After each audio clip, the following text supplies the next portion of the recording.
Cookie Party, c'est un jeu pour 2 à 5 joueurs à partir de 8 ans pour des parties d'environ 20 minutes et c'est un jeu à cocher. Ça faisait longtemps, un roll and write plus précisément, vous allez lancer des dés et cocher des choses sur votre tableau. Pour la mise en place, vous allez, pour une partie d'initiation, prendre chacun un plateau sur la face bleue. C'est des plateaux qui sont recto verso, un côté bleu, un côté jaune. Donc pour les premières parties, on vous dit de prendre le côté bleu et du coup de mettre le plateau de score de la même couleur, donc côté bleu aussi. De l'autre côté, on verra tout à l'heure. Et donc pour une partie d'initiation, vous allez prendre des jetons d'une couleur spécifique. Chaque joueur aura une couleur particulière. Donc là c'est joueur vert. Le plateau du joueur vert, chaque joueur aura donc des jetons et un plateau et un stylo éventuellement pour écrire. Ces jetons-là, vous allez les mélanger et vous allez les placer aléatoirement sur les cases donc de votre plateau sur lesquelles sont dessinés des cookies. Vous les placerez sur toutes les cases où vous allez avoir le petit symbole, les 2 petites gouttes en haut à droite. Donc il y en a autant que de jetons. Vous les placez aléatoirement et vous les mettez face visible. Vous allez remarquer que sur ces jetons, donc, vous avez les valeurs qui vont correspondre aux valeurs des dés que vous allez lancer. Donc de 2 à 12, c'est la combinaison de 2 dés. Et en dessous de ces valeurs, vous allez avoir un certain nombre de traits. Plus les probabilités seront fortes, moins il y aura de traits, c'est-à-dire que par exemple un 5, 6, 7, 8, 9, ce sont les valeurs qui vont être plus faciles à obtenir au dé, n'auront qu'un trait. Le 10 et le 4 auront 2 traits, le 3 et le 11 auront 3 traits, et le 12 et le 2, qui sont les valeurs les plus difficiles à obtenir, auront 4 traits dessous. Ça va avoir son importance pendant la partie. Donc on place les jetons, je vais le faire tout de suite. Et une fois que tous les jetons ont été placés sur le tableau de chaque joueur, on est prêt à commencer la partie. Donc une partie de Cookie Party va durer un certain nombre de tours jusqu'à ce qu'on atteigne un certain nombre de points de victoire en fonction du nombre de joueurs. Donc là, c'est la piste de points de victoire. Si vous jouez à 5, c'est dès qu'un joueur va atteindre ou dépasser 19 que ça mettra fin à la partie. À 4, c'est 21, à 3, c'est 23, et à 2 joueurs, ce sera 25. Quand à la fin d'un tour, un joueur a atteint ou dépassé cette valeur, c'est le joueur qui aura le plus de points qui sera déclaré vainqueur.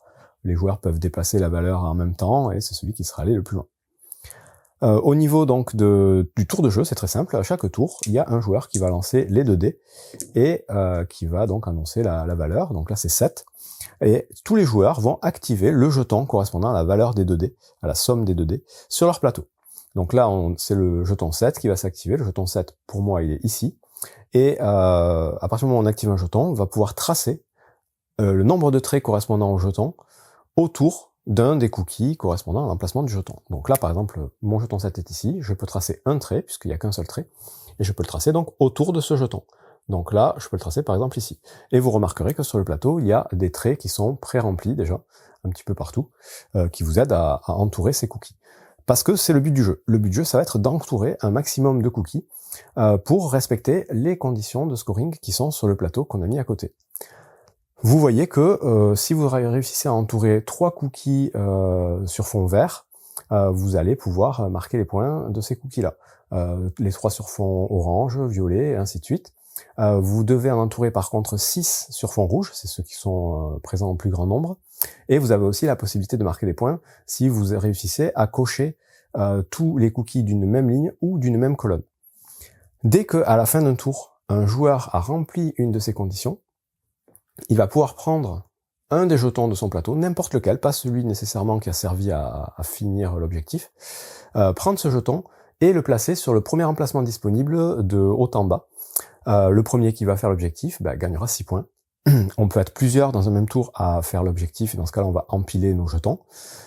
Sinon, dans les tours suivants, si d'autres joueurs font le même objectif que vous, ils viendront se placer en dessous pour marquer 4 points. Et enfin, tout le monde pourra venir compléter l'objectif après les 2 premiers pour marquer à chaque fois 3 points.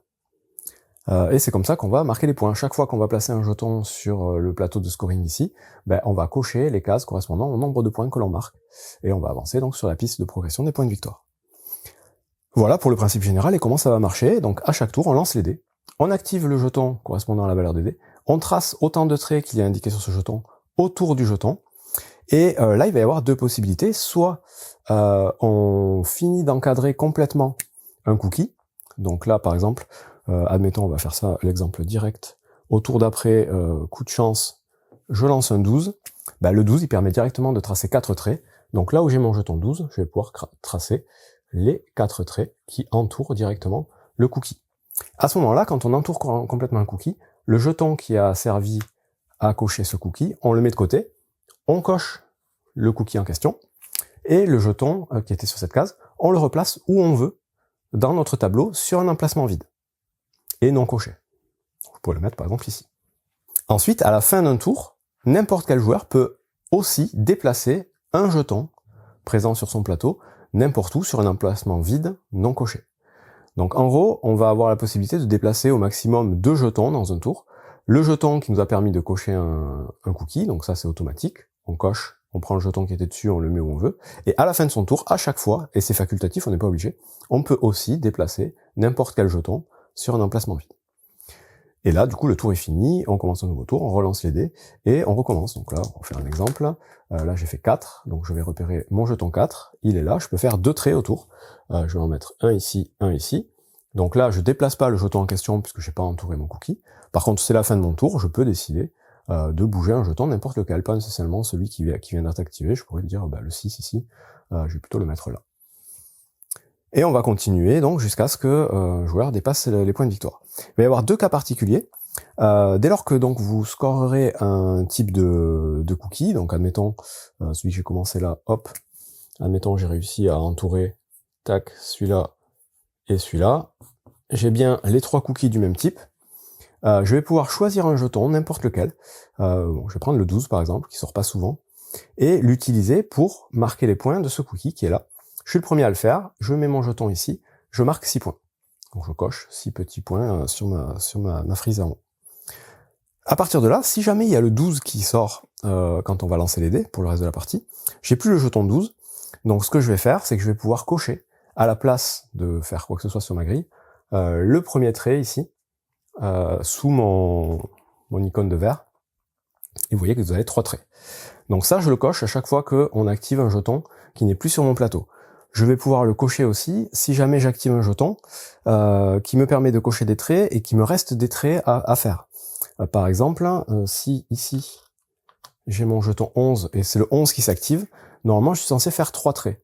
Mais il ne me reste plus que 2 ici, donc je fais mes 2 traits. Et il y en a un qui est perdu, au lieu d'être perdu, ce trait supplémentaire, pareil, je viens le rajouter ici. Donc là, peu importe le nombre de traits qu'on devait faire, quand il y a du surplus, on coche juste le trait suivant sur cette petite zone du jeu. Et dès qu'on va réussir à cocher le 3e trait dans cette zone, tout de suite ça nous donne le droit de cocher un trait n'importe où sur le plateau.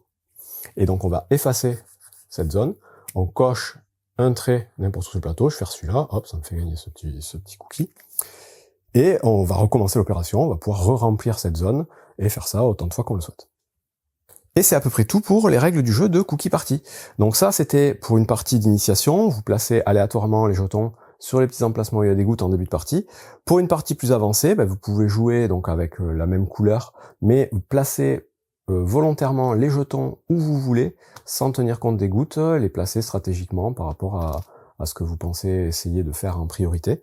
Donc vous placez vous-même vos jetons, et sinon vous avez un petit plateau alternatif de l'autre côté, où on va avoir du coup une mise en place un peu différente. Il y aura un nouveau type de cookies, qui sont une espèce d'Oreo ici, et surtout le scoring va être différent, puisque les cookies vont valoir plus ou moins de points, en fonction du nombre qu'ils sont. Vous voyez que le cookie avec le petit cœur sur fond vert, il n'y en a qu'un. Par contre, si vous l'entourez, tout de suite, vous marquez 2 points si vous êtes le premier, 1 point sinon. Ensuite, celui-là, il en faudra 2, celui-là, il en faudra 3. Ici, les Oreos, il en faudra 5. Il y en a 5 au total. Si vous les avez, par contre, ça vaudra 10 points pour le premier. Ici, ça vaut 4 points, 8 points si vous avez les 4 étoiles.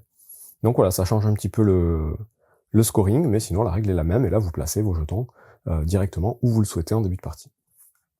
C'est tout pour Cookie Party, qui est un très bon petit jeu à cocher. Un roll and write encore sympathique, donc il en sort encore de temps en temps. J'en ai testé beaucoup, et celui-là fait partie de ceux que j'aime bien sortir, notamment avec des enfants, parce qu'il est très accessible, et il y a un petit peu de tactique, un petit peu de stratégie. Donc ça fonctionne très bien, je vous le conseille si vous aimez les jeux à cocher. Bon jeu!